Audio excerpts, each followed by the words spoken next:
If evolution's true, new species should emerge over time. But if creation is true, new species should emerge even quicker. That's our topic this week on Creation Magazine Live.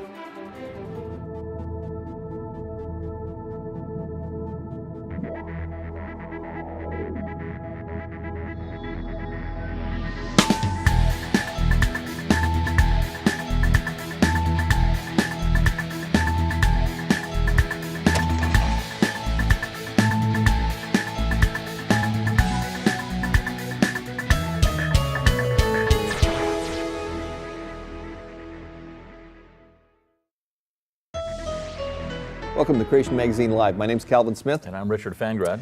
And our topic this week is speciation, yes. Evolution, no. That's right. Yeah, poorly informed anti-creationist scoffers occasionally think they will floor their creationist opponents with examples of species forming in nature. Right. And it's a huge issue. They're often surprised at the reaction they get from better informed creationists, namely that the creation model depends heavily on speciation. Right. Yeah. I mean, some of the confusion comes because evolutionists and creationists believe similar things sometimes, yes. Right, about biodiversity, but of course disagree strongly about other things. And for example, most evolutionists believe that all life came from one original kind, right, and then that kind of creature gradually changed into all of the kinds that we see today. And of course that's often explained in that tree of life. Everybody kind of has seen that diagram. We've got one point here, and then it branches out into all the different things, and you see all these branching offshoots, etc. And of course that means totally unique, different types of creatures came from that one original type of creature. Yeah, but creationists believe in more of an orchard scenario. If you want to picture that, instead of the tree of evolution, you have the orchard scenario, where God created all the original kinds, and as time goes by, different species arrive within those kinds. They derive from the original created kind. Right. But we wouldn't be like the evolutionists saying that everything came from one example. So not new kinds of creatures, like a lizard turning into a bird, for example, but horses making new species of horses within the horse kind. That's what the orchard scenario suggests there. Right. Now, it seems clear that some of the groupings above the species level, for example, genera, and sometimes higher up in the hierarchy of different kinds, are almost certainly linked by common ancestry. That is, they're descendants of one created ancestral population, right? Yes. The created kind, or what we would call Berriman. And virtually all creation theorists assume that, for example, Noah, when he was putting the animals on the ark, he didn't have a pair of dingoes and a pair of wolves and coyotes and all that kind of stuff. He'd have a pair of creatures which were ancestral to all of those types of species, and probably to a number of other day present species, but they were all the dog kind. The dog kind, right. Yep. Demonstrating that speciation can happen in nature, especially where it can be shown to have happened today, is thus a positive evidence for creation. Right. A commonly heard objection is that surely speciation is evolution. That's an evolutionary scenario, and that the creationists are just postulating even more rapid post-flood evolution than evolutionists do. That's an objection that we hear. Well, you're just postulating, you're talking about evolution and it happening quickly. But the difference is all about genetic information. If we look at the details, that's where everything happens. The big picture of evolution is that protozoa become pelicans and palm trees and people and pomegranates and that kind of thing. Thus, it must have involved a process which, via natural causes, no God, no intelligence, increased the genetic instructions in the living world. Right, right. So rather than having a bunch of information that gets split up, and so you see different expressions of that information, you've actually got new information appearing that causes these new things. Now, the creationist assumes that these real substantial increases in information, right, that is specifying for an increase, would never arise without intelligent design. That's what science shows. That's right.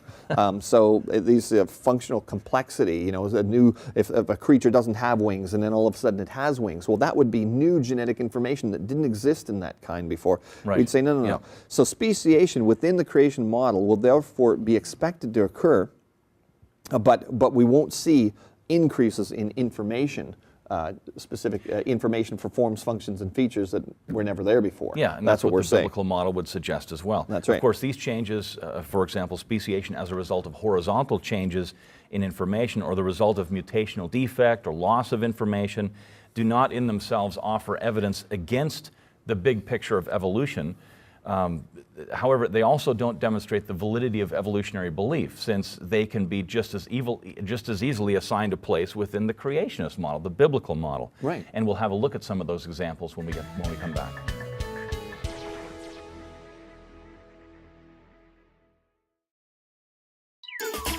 Half a century ago, Nobel Prize-winning biologist Sir Peter Medawar made a startling comment. He declared that the survival of a child in a mother's womb contradicted immunological laws. Since the immune system normally detects foreign tissue and attacks it, you'd expect the mother's immune system to attack the genetically distinct child within her. Well, we now know that it actually does, but the baby survives by putting up a very specific defense. Researchers at the Medical College of Georgia discovered that mammalian embryos produce a special enzyme that suppresses the mother's killer T cell action. A human embryo starts to produce this enzyme just before it attaches to the mother's uterus. This refutes a major argument used to support abortion, that the embryo is just a part of the mother's body to do with as she pleases. The research clearly shows that the human embryo is distinct from its mother from the beginning. To find out more from Creation Ministries International, visit our website, creation.com. Welcome back. This week we're talking about speciation, yes. Evolution, no. That's right. Rapid speciation is a must for the creationist model. That's right. And of course, note that some anti-creationists, of course, have mockingly claimed that for the number of species that we see today to have descended from one pair, coming off the ark, for example, would require that pair to have huge super chromosomes to carry all that information needed. Now, while we can't say dogmatically that what we presently know of genetic mechanisms is definitely sufficient to provide for all the post-flood variation that we see, and in fact, some creationist thinkers have postulated there might be yet undiscovered mechanisms as well, and we'll get into that later on in the show. We suggest that the converse has not been demonstrated either. Evolutionists have not demonstrated that you couldn't get that. Right. Just think of the variations of dogs, for example. Look at all the wild and wacky dogs, and evolutionists admitted they all come from wolves, so well, you know, that can happen quickly. So all sexually reproducing creatures contain their genetic information in paired form. So, which means that for whatever trait this information codes for, let's say your eye color or whatever, you could be homozygous, which means both copies of the alleles are the same, or you could be heterozygous, which means that they're different. So one person could have two different eye colors, while another could only have alleles that are the same. So maximum heterozygosity at the beginning, when God originally created, would surely give a massive variation potential. If when God created, He created creatures with different alleles for different traits. Right. Just through natural selection, adaptation pressures, Mendelian genetics, reshuffling and sorting of that type of information, you could have got substantial diversity arise in a very, very short time period, and that's actually been demonstrated. Like I mentioned, dogs, for example. Yeah, we've that's a good seen all example. these variations, right? Yeah. However, the reality is that in the case of the postulated post-flood variation in the creation model, the subgroups have the status of separate species. Right. And this is where it gets kind of tricky. Right. That is, even though in some instances they breed in captivity, they generally don't do so in the wild.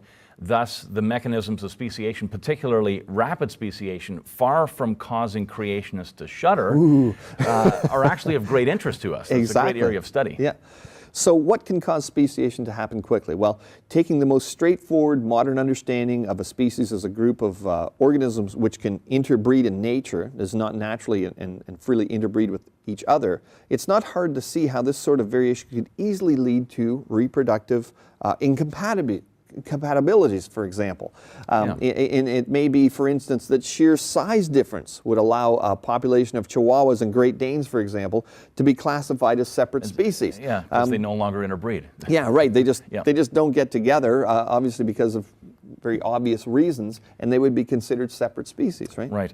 Also, cutting populations off with physical barriers, Right. for example, mountain ranges, topographical changes, that kind of thing, can easily isolate subsets of genes, so that could cause speciation as well. You have Right. physical barriers that cause that. Yep.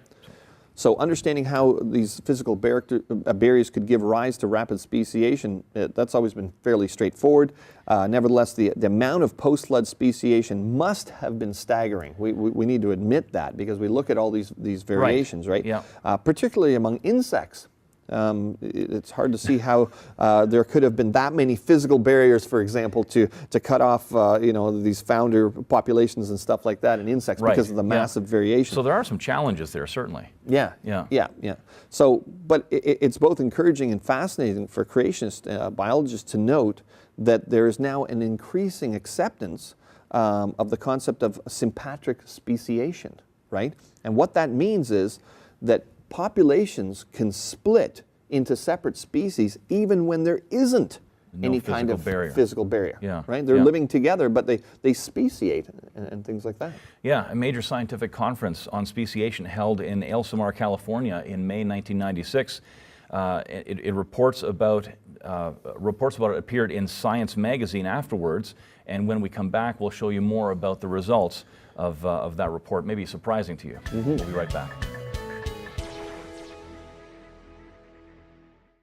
Creation Ministries International focuses on the Bible's first book, Genesis, and the creation-evolution issue. Many of our speakers are scientists with PhDs who, before joining CMI, were employed in various scientific fields.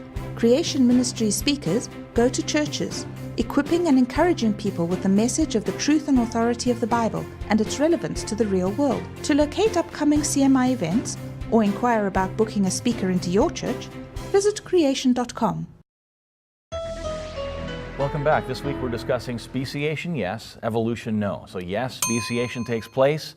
Is it support for evolution? No. And we're giving the details here on this week's episode. That's right. Rapid speciation has to be part of the creation model. It does, yeah. That's right. Yep. So now, as you mentioned, there was a major scientific conference on speciation held in Asilomar, California in May 1996.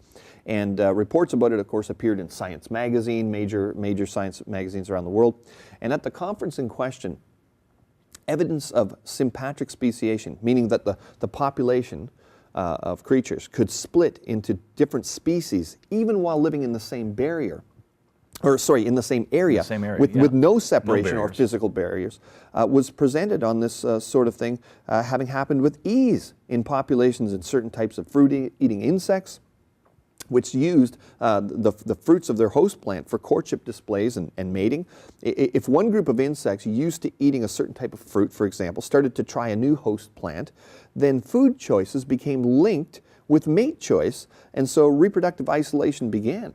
And it's interesting that no one at the conference put forward any evidence that new genes arose by mutation or anything like that. Right. There was no new information that seemed to be required for any of these mechanisms. So here's evidence of creatures living together, suddenly speciating, becoming different species. I mean, when I was in school, I was always taught, natural selection pressures would cause creatures to evolve, new things needed to adapt to environments. Here we've got species happening. There's no natural selection factor whatsoever. No, they just decided to eat new food. And then mates decided to hang out with this one instead of the other one, and then those genes get isolated, etc. Yeah, amazing. Fish living in the same lake can also, it seems, become separate species, reproductively isolated. In a way, because of food choices, again, it's the same type of thing as the insects there, which leads to different sizes and thus different mating choices. Right, it's so kind of like the Great Danes and the Chihuahuas. It's kind of like that again. So it's the same kind of thing. There's no physical barriers. Food choices led to a change in size, and then you have speciation as a result. Right. It wonderfully fits with creation. In another instance, several species of wasps appear to have been thrust apart from a single ancestral wasp population by way of nothing more than differing species of bacteria in their gut. So here they are living in one area, certain ones get certain types of bacteria in their gut, and somehow the bacteria in the females destroy the DNA from males of the other species, and there's been other mechanisms of speciation mentioned as well in this report, which are simple as things like the song of one bird. attracting certain mates, or certain pigment genes attracting certain mates and things like that. So we're watching rapid speciation happen. That fits with the creationist model. It doesn't fit with the evolutionary model. So it sounds like there's quite a number of different mechanisms here which could produce speciation in groups of living things. Exactly. It fits beautifully with the Bible. Exactly. And things that happen after flood. Also hybridization, mixing genes from two distinct species to form a third, Right. a hybrid, reproductively distinct grouping. That can sometimes produce different species as well. Creationists would hold that two species which hybridized were likely to have previously formed from a single ancestral population or a single original kind. Right. We're going to say more about that on next week's episode. Yeah. But this is a non-evolutionary process. It's a non-information gaining process. Right. It's speciation, but it has nothing to do with evolution. Once again, no new information appears out of nothing, which was not already existing in the living world at that time. And that would have to occur if evolution was to have happened on this That's planet. the name of the game with evolution. It's new information. And speciation is seen as, well, that's something new. Right. You've got one species and now there's two. It's something new. But when you look at it the way scientists need to, at a detailed level, there's no new information. Speciation, yes. Evolution, no. That's what's going on there. So this idea of rapid speciation, so important to the creationist model, is, surprise, surprise, supported by scientific observations in a huge way. And even though rapid speciation can be incorporated into an evolutionary model, it doesn't provide any support for the big picture of evolution. Yeah, well, rapid speciation is actually difficult for that. It fits in. But they fit it in now because they're observing it, so it's got to fit somehow. Right, yeah. But it wasn't there in the beginning. It doesn't provide support for evolution, really, in the sense of brand new genetic information being formed. Right. And of course, the biblical creation, fall, flood, migration model predicts rapid formation of new species, and varieties. And this is because all of the modern varieties of land vertebrates must have descended from a comparatively few bunch of animals that disembarked from the ark only about 4,500 years ago. Right. So in contrast, Darwin thought that this process would normally take eons to occur. Yeah. It turns out that the evidence actually supports the creation model. And we'll be right back.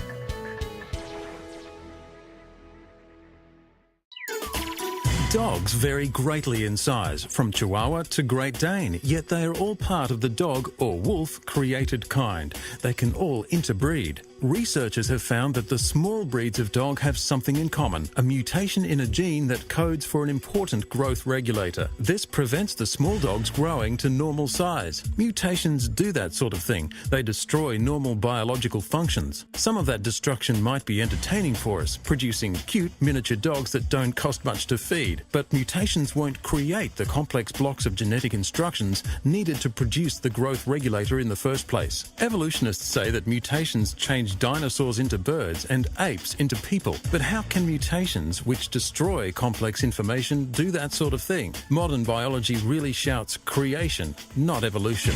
To find out more from Creation Ministries International, visit our website, creation.com. Well, our topic today is speciation, yes. Evolution, no. And we've shown you a lot of examples of why rapid speciation actually supports the creationist model, not the evolutionary model. Yeah, there's evidence for the biblical model. And to give you an example of how evidence for biblical creation is spun to make it look like evidence for evolution, let's look at the following story. This is a news headline here. Evolution simulated in the lab. There it is there. An article in the prestigious journal Nature claimed that a research study published last week had successfully recreated the South American butterfly Heliconius hirupa, which has red, orange, and yellow-white stripes on its wings. They did this, the article said, by seeking to, quote, recreate the evolutionary pathway that gave rise to it. Right. Okay, so there's the news report. Other news media carried this story as well, of course. BBC reporting that the study demonstrates that two animal species, there's a quote, two animal species can evolve from one. Right. But is this really evolution? I mean, a closer look at the facts show otherwise, right? Researchers had suspected that H. euripa might be a hybrid of Heliconius cydno, which had a yellow stripe, and Heliconius melpomene, which has a red one. So the researchers interbred these two species, creating a butterfly with the two-stripe pattern of H. Eurypa within just 3 generations. Okay. And there was no need to physically separate the two-striped butterflies from the others in order to maintain the purity of the newly bred H. Eurypa. Butterflies tend to choose partners that look like themselves, said one researcher, Chris Jiggins of Edinburgh University. So once the new pattern was established, these individuals have tended to mate with one another and shunned their parental species. Okay. Yeah, All right. fine. So there's an example of it happening. Yeah. But when we look at the details, did we see any brand new genetic information form that wasn't already in the... It's a mix of information that was already there. It's a fantastic example of rapid speciation, fits beautifully with the Bible, Yep. no surprise to creationists. However, it's not evolution. No new genetic information was produced. The butterflies are still butterflies, the hybrid species simply having an assortment of genes inherited from Right. the two parent populations. Yep. And that story is kind of the opposite to this one. This is still touted as evolution. Look at this report from thestar.com. Is it a coyote? Is it a wolf? Yes, and yes, it's a coy wolf. The predators that are plaguing Durham region and showing up in urban areas appear to be an emerging species resulting from wolves and coyotes interbreeding. Well, we'd agree with that. We see that stuff happening all the time, but look how they describe it. The larger, highly adaptable animals have the wolf characteristics of pack hunting and aggression of the coyote characteristics of lack of fear of human-developed areas, says Trent University geneticist Bradley White, who's been studying the hybrids for 12 years. We're seeing evolution in action, he says. Now, isn't this what we see in the news reports all the time? Look, It's more a evidence snow of job. evolution. It's a snow job. Yeah. It's evolution only if you limit the meaning of that word to what creationists would agree with. Right. Animals change. Speciation happens. If you want to call that evolution, well, that's very confusing. Right. If I take a Great Dane and I take like a German Shepherd and I breed them together and they produce a hybrid, is that evolution?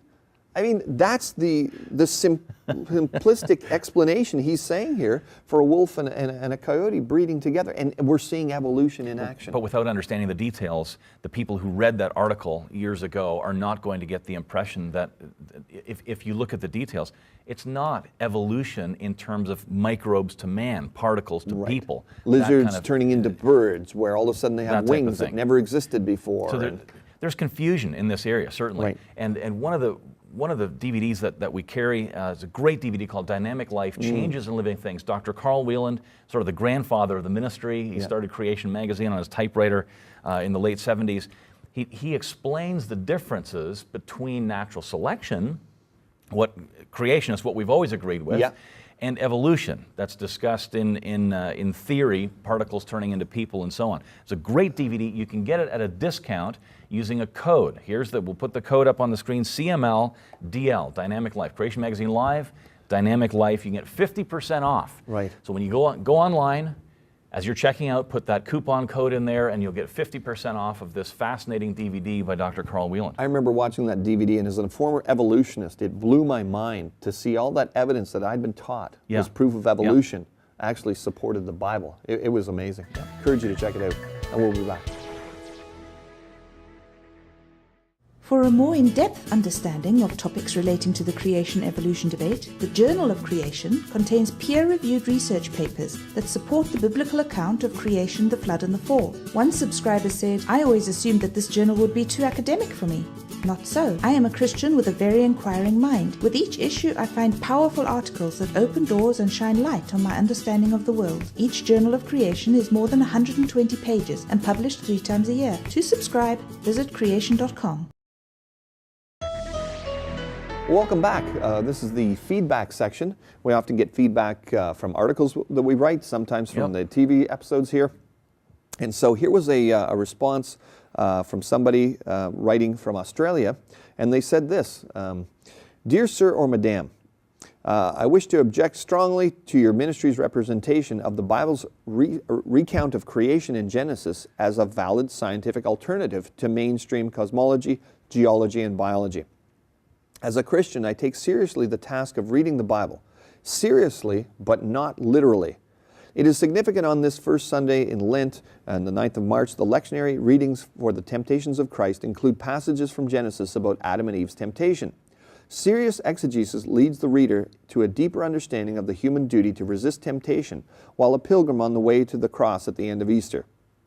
The details of the type of fruit or serpent or the alleged dimensions and location of Eden are not important. As an enthusiastic astronomer and physicist, I also perfectly accept that the universe is 13.8 billion years old and the earth is 4.6 billion. Evolution occurs just as our understanding of science and the gospel does. Yours faithfully, KG from Australia. Okay, yeah, so there's the letter in full. Yep. And then, as usual, as we usually do, one of our folks, scientists or speakers, responds to it in interspersed fashion. One of the Right. comments that we mentioned was actually the serious way to take it, to take the Bible, is governed by two principles. Number one, recognize Scripture as God-breathed. Number two, the true meaning of Scripture is the meaning of that the original readership would have understood by the words the inspired authors used. Exactly. So, you know, it's interesting to even hear this kind of phrasing, because I've heard this kind of thing before. I've seen it on church billboards as you're driving along sometimes. Yeah. You know, we take the Bible seriously, but not literally. Not literally. And it's like, you know, if you applied that to anybody that you really hold in high esteem or that has authority over you, you know, if I was to tell my wife, you know, honey, I take you seriously, but not literally. Or if I was to tell my employer, I take you seriously, but not literally. Oh, you mean you really wanted me to do that? Oh, you mean I'm supposed to actually do that? Yeah. Well, I mean, think about this. Part of the confusion is over the word literal, right? What literal means is you take it as it's written. Right. Not a wooden literalism. And people say, well, biblical literalists, do you guys believe that the trees of the field literally clap their hands? Well, no. That's, taking something literally means taking it in the form that it's written. Right. We understand there's many different types of literature within Scripture. Yeah, how did the original audience, how were they intended That's to the key. interpret what the Scripture said? Right. So of course there's things like poetic, you know, poems, and there's allegory, and there's, you know, Jesus would use, you know, different ways to explain things, different parables and things like that. But the fact is, understanding that it's a parable is taking it in the literal, grammatical, historical context. Yes. We understand. But even a parable has a literal, moral explanation. It's got a meaning to that. Yeah, literal is just a confusing word. That's right. A word that we're using more and more often within CMI, Creation Ministries International, is take it straightforwardly. That's right. Just take the word literal out, because so many people are confused by that. Yeah. We take it straightforwardly. We take it in the way that it's written. Exactly. And if it's parable, you take it as a parable. Don't pretend that it's real history. It's a parable. That's right. You know, if I go to have a meal and I say, boy, I'm so hungry I could eat a horse. Most people aren't going to go, wow, Cal wants to eat a horse. They go, wow, Cal's really hungry. Yeah. That's the literal or plain meaning of what I said, even though I gave you some... It's a figure of speech. Exactly. And everybody gets that. That's right. So what we're saying is, no, we take the Bible as plainly written, and when you read Genesis, it really is supported as real history. We'll see you next time.